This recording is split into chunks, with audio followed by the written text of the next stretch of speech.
Hello, this is Wholesale and Retail Level 3. This is lesson 5, where we are still looking at the distribution centers. Remember, for this module, we have to understand the use of a distribution center, be able to define what is a distribution center. So today, our lesson, we are looking at the principles of laying out a distribution center. So when you are laying out a distribution center now, we are planning and preparing how are you going to put all the stock that you have at the distribution center and where are you going to put it. So you have to take into account that you have different types of stock that you have at the distribution center. You'll have your cold chain products, you'll have your tin stuff, you will have your cereals, you have all these different types of stocks that you have. So now there are certain principles that you need to follow in order to lay out the distribution center. So we've got 9 principles that you have to adhere to, and this is very important for test purposes and also for exam purposes, because the examiner might ask you what are the 9 principles of laying out a distribution center, or even ask you how does grouping of stock work, for example. So you must be able to explain in detail how does this principle apply in a distribution center. So the first one is the type of product stocked. So you find that at our distribution center, we receive stock from suppliers in variety. You find that you receive milk, we receive wheat baked cereals, we receive your detergents, all these stocks, they will come to our distribution center. So it's very important that you know what type of stock, and when you are laying it out, you don't put stock that does not go together, because it's going to contaminate that particular stock. Then, how fragile the product is. We know that there are products that are very fragile. You have to handle them with care. You cannot put a fragile product in a top racks, or you cannot put them on the floor, because the people might trip in and it also might get broken. Products like your glassware, maybe you are selling glassware in your supermarket, you cannot put it there. Then the preferability of the product. When you're talking about preferability, if I remember at level 2, we said it's those items that can easily be stolen or could easily be lost. We're talking about items like your nails. If you are running a hardware, they are small items, they will come in loose, or maybe it's a sweet that does not come in one container. So you have to find a way on how to store those particular products.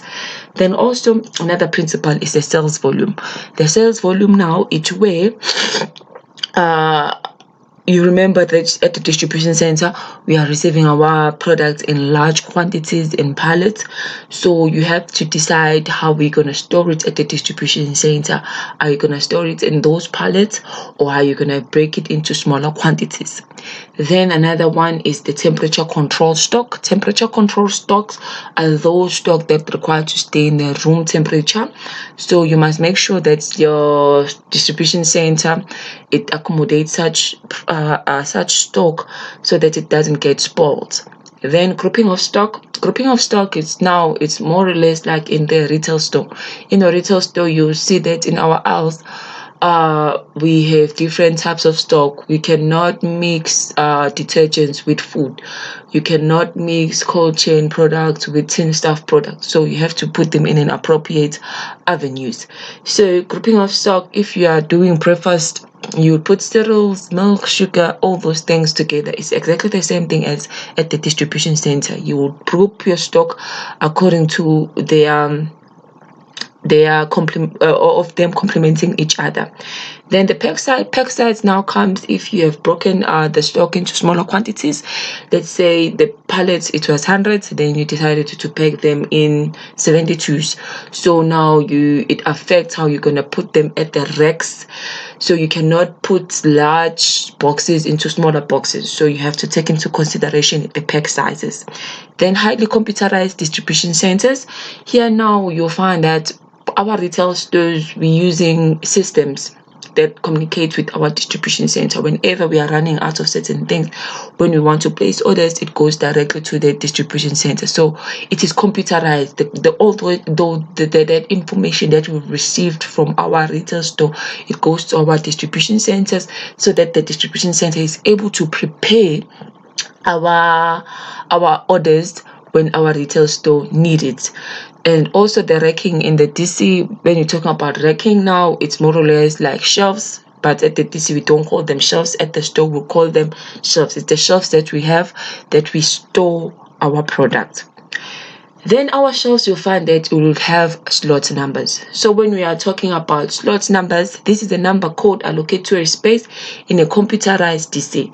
Why do we have slot numbers? Because if it's in a highly computerized DC, you'll find that when we are receiving orders, we have to slot it. We have to say BBBA, for example. These products have to go to that slot number because the computer can allocate it because it see that there is an available space for that particular product, or because of the groupings. Remember the principles that we have done.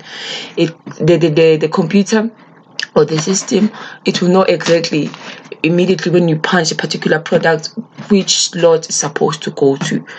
Then we'll find that we have pick slots. Pick slots, these are at the heights that staff can easily reach to pick stock for the store.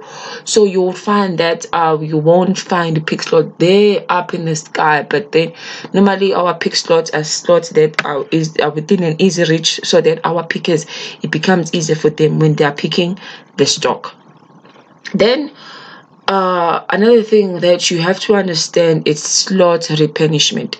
So stock replenishment, the word replenishment, it means that you are putting something more. It has ran out. Now you have to replace it with product.